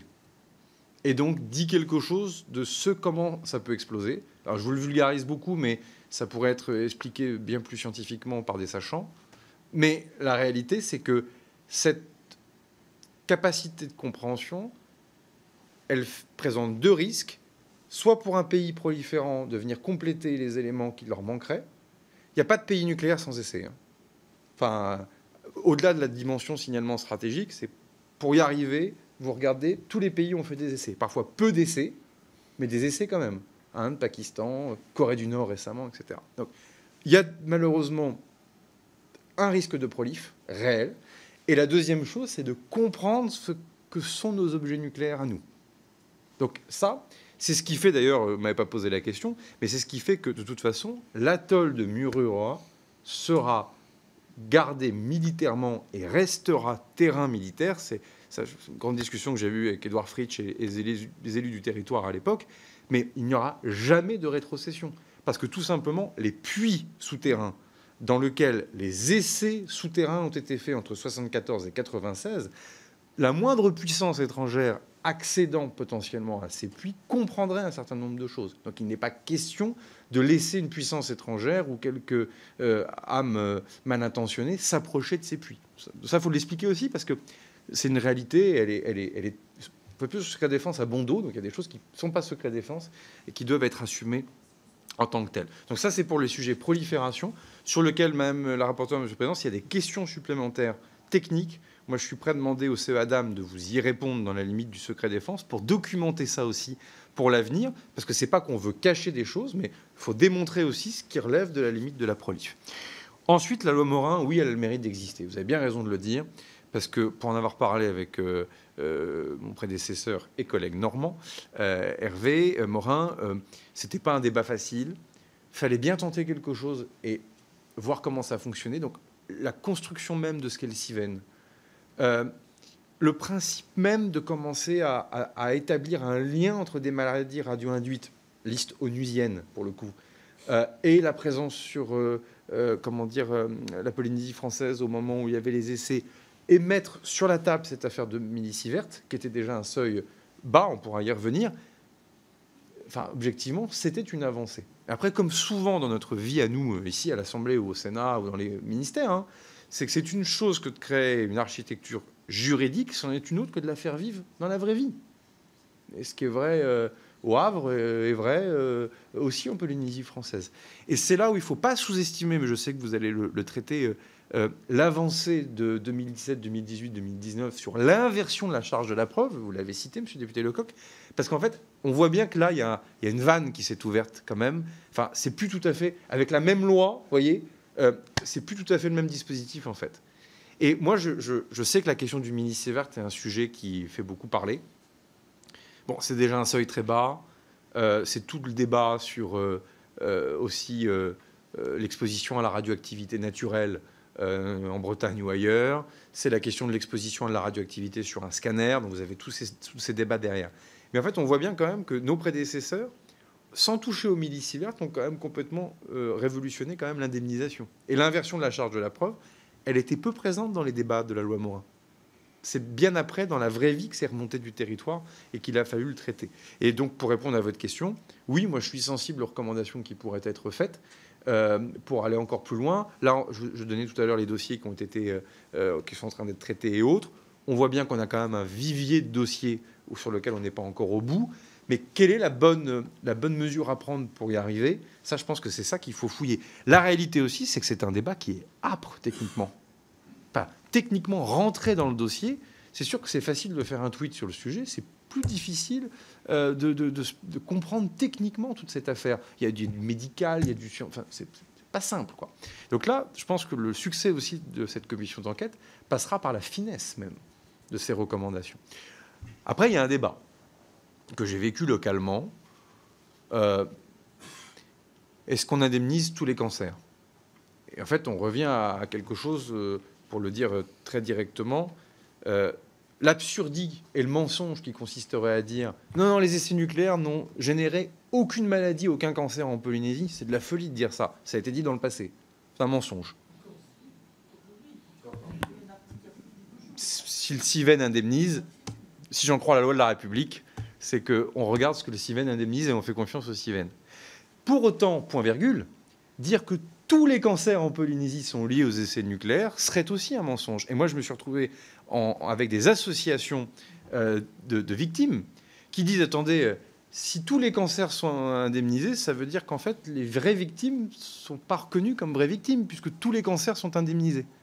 Et là, vous voyez, on arrive au pied de la falaise de cette montagne-là. Et comment on va plus loin sans franchir le cap de la reconnaissance de tous les cancers comme étant liés aux essais nucléaires? Parce que là, au fond, vous n'indemnisez plus convenablement les vraies victimes si tous les cancers sont indemnisés. Après, c'est un débat. Mais il est âpre, il est redoutable, il est délicat. Mais les gens qui sont victimes veulent se voir reconnaître comme étant réellement victimes. Et ça, je pense que c'est clé.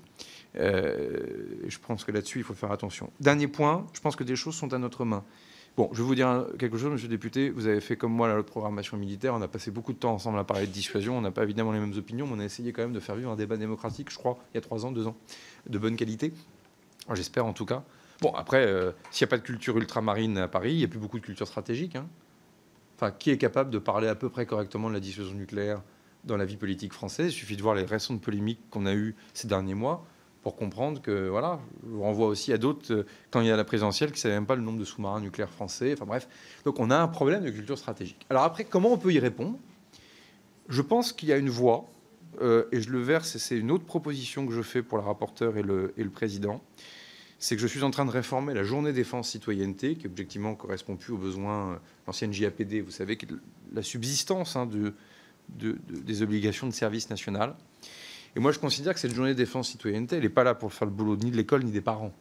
Si c'est du crédit du ministère des Armées, c'est que ça doit correspondre à un besoin de compréhension de la chose militaire. Donc on est en train de la refondre complètement. Moi, je suis assez favorable à ce que potentiellement, dans cette journée, cette JDC, là, qui est mise en œuvre par le ministère, hein, si on peut avoir quelque chose sur les essais et la reconnaissance que l'on doit à la Polynésie, sur le fait que sans la Polynésie française, et les premiers essais en Algérie, vous les avez cités, nous n'aurions pas aujourd'hui notre dissuasion nucléaire et les programmes de simulation qui vont avec. Et donc, l'instruire à 800 000 jeunes par an, moi, c'est quelque chose aussi que je peux formaliser comme proposition pour la commission d'enquête. Et ça peut être le travail de la JDC que de le faire, parce que pour le coup, ça, on revient aussi à ce à quoi doit servir. Très bien, parfait. Il ne reste plus beaucoup de temps parce qu'à 18h, nous avons une autre audition. Alors, on peut déborder un peu. C'est Mme Darrieussecq, Geneviève Darrieussecq, que vous connaissez bien, Monsieur le Ministre, que nous allons auditionner juste après. Je voulais vous parler des vétérans de l'AVEN, l'association AVEN que vous connaissez, je ne vais pas le faire, mais je vais vous remettre le courrier d'un vétéran que j'ai reçu encore aujourd'hui, extrêmement poignant, un vétéran qu'on a auditionné ici, et, donc je vous remettrai son courrier parce qu'on n'a pas beaucoup de temps. Jean-Paul Lecoq ne m'en voudra pas si je dis que bien sûr, si le ministre veut déposer un projet de loi, ce serait bien, mais ce serait encore mieux si on avait à la fin de l'année une proposition de loi qui soit votée, une loi Mériana Red-Arbelot, une loi Red-Arbelot qui soit adoptée par le gouvernement avec le soutien de M. Le Cornu qui sera au banc pour soutenir la proposition de loi de ma collègue. Mais ma question, Monsieur le ministre, et là on passe sur un autre sujet qui est l'environnement, est-ce que vous connaissez la mission Turbo? Ah vous non plus. Non. Non, voilà, pour moi. Votre ministère fait un travail. Le cousin de tel site. Votre ministère fait un travail. Votre ministère fait un travail remarquable. Sur Radio... Personne ne le sait. Personne ne le sait. Vous mettez à disposition le Bougainvillé, un bâtiment de soutien. Bougainville, le bâtiment de soutien d'assistance. Il y a pendant un mois ou deux, il y a des militaires avec des scientifiques qui sont à bord, qui font un travail remarquable pour justement toujours faire ce travail de surveillance de la faune, la flore. Personne ne le sait et c'est vraiment regrettable. D'ailleurs, ce serait bien qu'on vous pose la question combien ça coûte au budget de la défense, parce que franchement, vous faites un travail remarquable et il faudrait le valoriser davantage. Merci, Président, là-dessus. Un mot peut-être aussi, parce que je n'ai pas assez parlé de dépollution. Enfin, je suis vraiment un passionné du sujet, donc je pourrais en parler pendant des heures, mais j'ai compris qu'il faut le temps des... J'ai quand même été frappé dans mes anciennes fonctions, et ça s'est confirmé dans mes nouvelles depuis 3 ans, qu'on parle évidemment beaucoup de pollution nucléaire, et pour cause, c'est l'objet. Ne pas sous-estimer la pollution dite conventionnelle. Hein. Enfin, non, mais je le précise pour les actes de l'audition. Hein. PCB, hydrocarbures, le nombre de véhicules, etc., qui ont été mis dans les failles. Enfin, il y a un joli mot, ça s'appelle l'océanisation. C'est joli, ça consiste en fait... Et la lagonisation, ça consiste à mettre tous les déchets dans l'océan, pour faire vite. Et en fait, moi, j'ai quand même été frappé de mes visites terrain que les dépollutions classiques, conventionnelles, sur AO, mais aussi sur Tahiti, sont des sujets d'avenir encore, parce que derrière, ce sont autant aussi d'opportunités de reconversion de friches, etc. Et je veux le dire, normalement, les CRSD, vous savez, ces contrats d'organisation des sites de la défense, normalement, ils sont tous morts. Et le seul, au regard de mon investissement sur ce dossier, le seul que je maintiens en vie, budgétairement et administrativement, c'est le CRSD de la Polynésie française. Il y a encore une 30aine de millions d'euros disponibles pour des fiches actions. Ça prend du temps, c'est la vie. Mais si le CRSD continue d'exister, c'est la contrepartie du volet des pollutions aussi conventionnelles, si j'ose dire, en face de la surveillance sur le volet radioactivité. Très bien, merci. Madame la rapporteure, vous avez 10 minutes pour un dernier échange avec Monsieur le ministre. Oui, merci Monsieur le Président. C'est vrai que le temps file et on aimerait continuer à échanger avec vous, Monsieur le ministre, beaucoup plus longtemps. Je vais essayer de faire court parce que j'avais encore trois aspects à aborder avec vous. L'aspect environnemental, revenir sur le seuil et l'humain, et le seuil du millisievert, et puis aussi la dimension internationale que vous avez abordée, mais qu'on n'a pas beaucoup abordé nous. Je voudrais dire donc pour l'aspect environnemental, rappeler que le 6 février 1964, la commission permanente de l'Assemblée territoriale de Polynésie adopte une délibération de cession à titre gratuit des atolls de Mururoa et Fangataufa à l'État pour les besoins du CEP, avec une clause prévoyant la rétrocession gratuite au domaine du territoire en cas de cessation des activités du CEP dans l'État où ils se trouveront à cette époque, sans dédommagement ni réparation de la part de l'État. Donc à ce moment-là, en 1964, la France a déjà effectué 4 essais aériens dans la région de Regan et 5 essais souterrains dans le fameux tir Beryl, qualifié d'accident nucléaire à Ineker, dans le Sahara algérien. Donc le niveau de conscience de l'époque est sans équivoque. Pourtant, la délibération de cession gratuite et de rétrocession dans l'État et sans dédommagement ni réparation des atolls est claire. Donc moi, je voulais avoir un petit peu votre réaction 60 ans plus tard et en responsabilité sur ce texte, comment vous le qualifiez. Ensuite, si je dois aborder donc le seuil, excusez-moi de sauter du coq à l'âne, hein, mais on n'a plus beaucoup de temps. Donc, ce qui m'a plu et rassuré dans votre propos liminaire, c'est de parler de l'humain. Et on se rend bien compte, oui, la science, c'est important. On a vu beaucoup de scientifiques, des sachants, comme on dit. Et d'ailleurs, ce côté sachant aussi a été un peu problématique, puisque, bien sûr, il nous faut des sachants. Mais ça leur donnait aussi une distance avec les gens qui étaient autour d'eux. Et souvent, pendant les opérations du CEP, ça nous a été beaucoup reporté, où il y avait cette distance, mais elle était peut-être nécessaire aussi peut-être pour des questions de prolifération, tout simplement. Soit.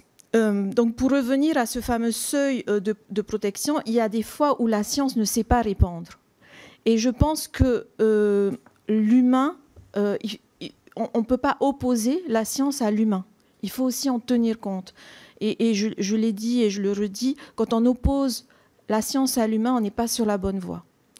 Donc, pour ceux qui sont science à 100%, moi, je pense qu'il faut revoir un petit peu cette équation. Alors, le seuil du millisievert, on l'a vu, c'est un seuil de radioprotection, qui est appliqué dans les politiques publiques. Mais la radioprotection, c'est quoi? C'est en fait une mesure ou une prise en compte a priori. Au bout d'un moment, on vous dit, bon, non, là, c'est bon, vous vous rapprochez trop du seuil. Enfin, je schématise. Alors que dans la loi Morin, on l'applique a posteriori. On l'applique pour des gens qui ont vécu en certains lieux, alors bien sûr géographiquement très loin d'ici, avec des moyennes mesures à l'époque. Les gens n'avaient pas de dosimètre, la population. Beaucoup de travailleurs n'avaient pas de dosimètre. Et donc, on applique un seuil pour mesurer en fait leur dose efficace, ce qu'ils ont ingéré ou reçu comme rayonnement ionisant, sur des données qui manquent en fait. Donc, voilà, c'est ça aussi toute la difficulté pour nous aussi dans le rapport, de pouvoir faire se rejoindre en fait cette science qui nous est réclamée par les scientifiques, mais aussi ce manque de données, ces incertitudes dans la science elle-même parle. Dans la science elle-même parle. Parce que comme vous avez dit, on est à un seuil très bas, de très faible dose, mais sauf qu'à ces niveaux-là, il y a des incertitudes qui sont incroyables, des écarts. Hein? Oui, d'accord. Donc, alors, pour vous sensibiliser à quelque chose d'important, c'est que dans certains dispositifs d'indemnisation, tels celui pour les victimes des maladies liées à l'amiante, les ayants droit ont, par exemple, 10 ans après le décès de leurs parents malades, pour déposer un dossier de demande d'indemnisation. Pour les victimes des essais nucléaires, et j'en ai fait les frais récemment, depuis 2018 et tous les 3 ans, il nous faut quémander lors du PLF, un report de 3 années supplémentaires pour que les ayants droit puissent déposer un dossier. Et là, cette fois-ci, dans le PLF 2025, ça a été très mal fait. Parce que pour les personnes décédées en 2019, c'est fin de cette année que ça va. Alors que ceux qui sont décédés en 2018, c'est fin 2027. Enfin, c'est une erreur de rédaction que j'ai déjà relevée. Et donc, voilà. La Polynésie française est un territoire énorme. Donc, je pense on pourrait avoir droit au moins à 10 ans après le décès. Et enfin, l'aspect international, et je finis là-dessus. C'était pour vous dire que durant les années CEP, la France a connu de profondes tensions avec ses voisins du Pacifique. Alors, je voulais savoir s'il restait des traces de tensions passées dans les relations avec l'Australie, la Nouvelle-Zélande et les îles du Pacifique. Alors, notamment je pense au partenariat qui implique nos forces armées. Ça, c'est ma première question. Et alors, la dernière... Donc, le 22 décembre 2023, à l'Assemblée générale des Nations unies, elle adopte une résolution concernant l'assistance aux victimes et la remise en état de l'environnement dans les États membres touchés par l'emploi ou la mise à l'essai d'armes nucléaires. La France vote contre. En 2024, une résolution similaire, la France vote à nouveau contre. Alors qu'en droit interne, la loi Morin, même imparfaite, reconnaît des conséquences des essais nucléaires. Je voulais vous demander si la France était schizophrène. Bon, Madame la rapporteure, plusieurs points abordés Et Monsieur le ministre a 2 minutes pour répondre. Eh ben, je vais non, un peu plus. On a prévenu Madame Darrieussecq qu'on avait un peu de retard, mais... je ne vais pas vous retarder dans vos travaux, Monsieur le Président. Et puis des questions questions très différentes, donc... mais sinon, Monsieur le ministre pourra apporter des éléments plus tard. Science versus humanité, empathie et capacité de compréhension, ça, j'en suis absolument persuadé. Et je ne veux pas revenir sur le Covid une fois de plus, mais quand certains ont voulu opposer la vaccination aux médecines traditionnelles, on a perdu beaucoup de temps. Vraiment beaucoup de temps. Et ça, je pense qu'il faut quand même un peu moins de... En fait, faut défendre la science. Enfin, moi, je pense que dans un moment d'obscurantisme dans lequel tout est remis en question et qu'il ne faut pas céder à ça, parce que c'est le principe même de la lumière. Et donc, par définition, les sachants, la recherche, ce qu'apporte la médecine, enfin, il faut le défendre âprement. Et pour autant, il ne faut pas faire preuve d'un mépris ou d'une arrogance. L'arrogance des sachants. Ça, je crois que c'est un sujet clé. Et évitons le circuler, il n'y a rien à voir, ou c'est comme ça, et puis c'est tout.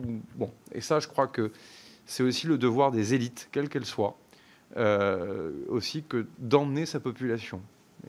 Alors, certains diraient pédagogie, disponibilité, et avec la patience de la répétition, etc. Donc moi, ça, j'y suis vraiment favorable. C'est-à-dire pour ça aussi que j'ai donné pas mal d'instructions pour que le site puisse être visité autant que faire se peut par les élus et autres, parce que beaucoup de gens quand même du territoire n'avaient jamais mis les pieds à Mururoa, ce qui était quand même un problème en tant que tel. Donc ça, je pense qu'évidemment, il faut continuer avec l'extraordinaire empathie, parce que même quand un cancer n'est pas reconnu comme étant lié aux essais nucléaires, n'en demeure pas moins que les gens ont un cancer. Mais béaba de l'humanité quand même, de l'empathie, de la fraternité entre les femmes et les hommes doit conduire aussi à ça. Et on ne peut pas en vouloir à quelqu'un de malade aussi de se battre pour survivre et de parfois trouver justement dans la reconnaissance du lien avec un essai une des raisons de vivre et de survivre. Donc tout ça, il faut le regarder avec énormément d'humanité et de tact. Deux, je ne reviens pas sur la rétrocession et la délibération. Enfin, il n'y a pas de schéma dans lequel la rétrocession est possible. Est-ce que c'était su dans les années 60? Je ne sais pas. Puis alors, je vais vous dire quelque chose, ça serait un scandale qu'il y ait rétrocession. Enfin, c'est comme ça qu'il faut présenter les choses maintenant, en 2025. Enfin, le jour où un ministre des Armées ou un Comsup commence à dire demain qu'une rétrocession est possible, ça serait un scandale absolu. Parce que le principe de la reconnaissance de la dette, etc., c'est aussi quand même de porter le fardeau. C'est au ministère des Armées de sécuriser ce site, de prévenir toute forme de prolifération, d'en faire les mesures. Et merci, Monsieur le Président, d'avoir rappelé que les équipes du ministère faisaient du bon boulot. Mais voilà, enfin, je crois que là-dessus, il n'y a pas de... Ouvrir le site à celles et ceux qui veulent comprendre comment ça fonctionnait, oui, dans un cadre militaire, comme on le fait pour n'importe quelle visite d'un terrain militaire. Rétrocession, ce serait de la pure folie. Donc, il existait encore il y a quelques années des élus, des acteurs qui disaient oui, ça nous est dû. Il faut vraiment vouloir des cadeaux empoisonnés pour estimer que c'est dû. Hein. Donc ça, pour le coup, je crois qu'il faut être très clair sur le sujet. Après, il y a quelque chose qu'on n'a pas suffisamment traité ensemble, c'est comme le rapport au risque, qui n'est pas une excuse. Hein. Enfin, il n'y a pas de programme d'armement, même conventionnel, sans risque. Je crois que les Ukrainiens nous l'ont quand même rappelé. C'est-à-dire que tout le monde dit c'est remarquable ce que l'Ukraine a fait sur la dronisation, sur l'ubérisation de l'artillerie sur la ligne de front. C'est sans oublier les artilleurs qui parfois ont dû exploser avec leur système d'armes parce qu'il fallait faire vite sur la ligne de front. Et donc aussi le rapport au risque, il a évolué culturellement, mais il est aussi ce qui nous entrave en ce moment sur l'économie de guerre. Donc là, il va falloir aussi qu'on soit, nous, honnêtes. Aujourd'hui, vous avez des essais de drones qui prennent plus de temps en France que dans n'importe quel pays européen, parce que précisément, on a un rapport au risque sur l'essai de ces drones qui n'est pas complètement le même que les autres pays. Je le mets là parce que c'est un beau débat politique, mais pour regarder l'avenir, pas pour regarder le passé, et pour se poser évidemment un certain nombre de questions.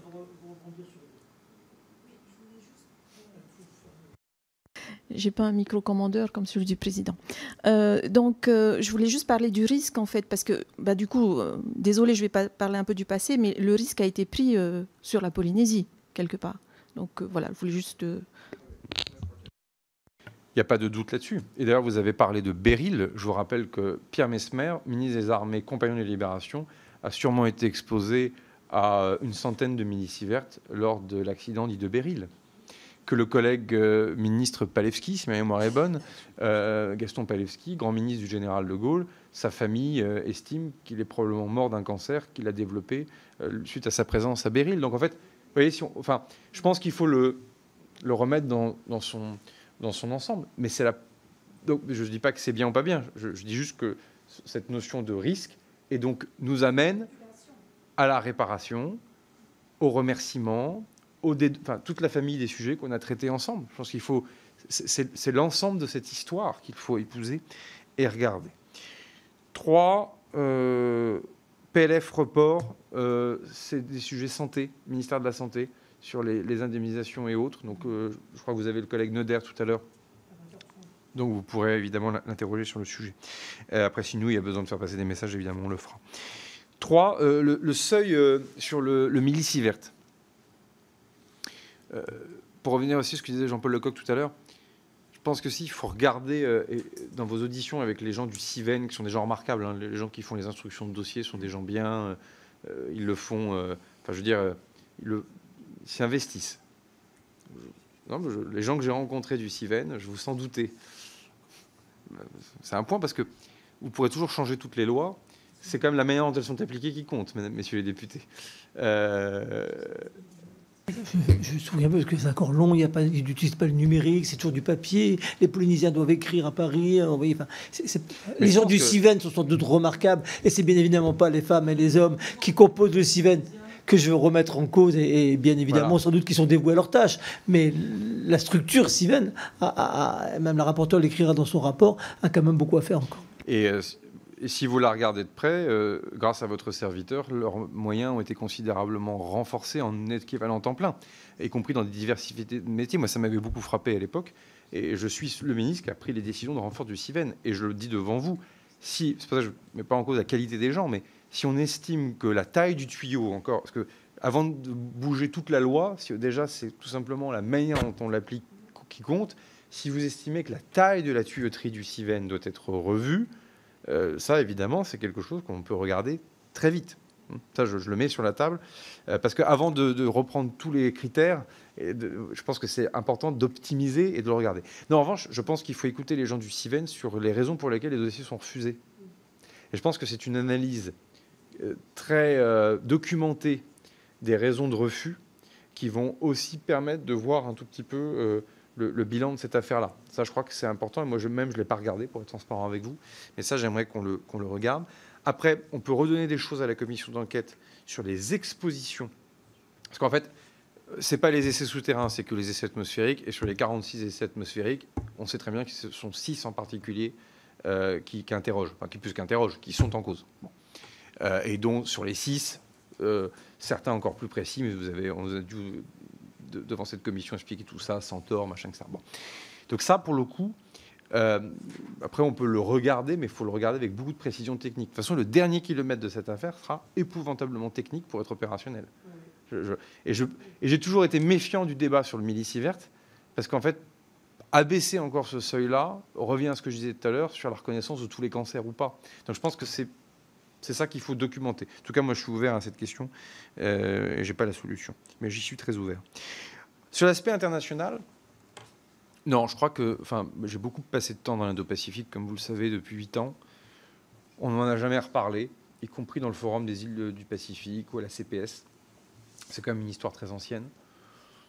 Une fois de plus, si on compare avec nos amis anglo-saxons, ce qui a été mis en œuvre dans le suivi des essais n'a rien de comparable. Je pense que ça s'est vu quand même avec le temps. 3, si j'étais taquin avec le partenaire australien, je dirais qu'il a décidé d'abandonner des contrats de sous-marins à propulsion conventionnelle avec la France pour une alliance dite AUKUS pour des sous-marins à propulsion nucléaire, et qu'aujourd'hui, la propulsion nucléaire n'est pas la dissuasion nucléaire, je le redis, parce qu'il y a beaucoup de confusion. Mais enfin, c'est quand même Canberra qui a décidé de se doter d'une sous-marinade à propulsion nucléaire. Donc l'actualité n'est plus complètement de notre côté. Elle est du côté, évidemment, de l'Australie. Que nous avons en plus signé un certain nombre de traités qui concernent plus précisément, au-delà du TICE, etc., vous avez un traité particulier qui concerne le Pacifique Sud, comme vous le savez, sur le volet nuque.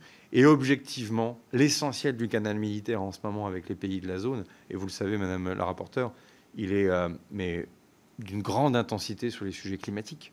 Enfin, soit pêche illégale, respect des zones économiques exclusives, c'est moins vrai qu'il y a quelques années, mais c'est encore évidemment le cas, et surtout toutes les catastrophes naturelles dans la région qui fait appel à une sécurité civile très durcie, très militarisée. C'est l'accord France, c'est tous ces sujets. L'essentiel du boulot du COMSUP Polynésie et du COMSUP Nouvelle-Calédonie, il est quand même beaucoup sur ce sujet-là aujourd'hui, pour être complètement transparent, plus les grands défis États-Unis, Chine qui peuvent s'inviter dans le Sud. Mais vous voyez, on est loin de ça. Je le redis, l'avenir, malheureusement, pose la question de certaines puissances qui peuvent reprendre leurs essais nucléaires. Et donc là, vous voyez, on redézoome. Et n'oubliez jamais que cette affaire-là a du rebond atmosphérique. Donc la plupart des expositions, d'ailleurs, y compris des Polynésiens, aux essais qui ont été faits par la Chine ou la Russie, est à documenter aussi dans les travaux de la commission d'enquête. Parce que ce n'est pas qu'une affaire de proximité. Vous avez évidemment des systèmes d'exposition indirecte. Voilà. Pour la résolution de l'Assemblée générale des Nations unies, vous me la prenez. Il faudrait regarder aussi ce qu'elle contient et interroger le Quai d'Orsay. Si vous souhaitez qu'on fasse le lien, on le fera. Merci infiniment, Monsieur le Ministre. Merci pour la précision de vos réponses, pour le développement aussi à chaque fois que vous y avez apporté. Et on aurait pu encore continuer longtemps. L'heure et demie est passée très vite. Merci. L'audition est close. On prend juste 2 minutes de suspension et on enchaîne avec la suivante. Merci à vous tous. Merci, messieurs.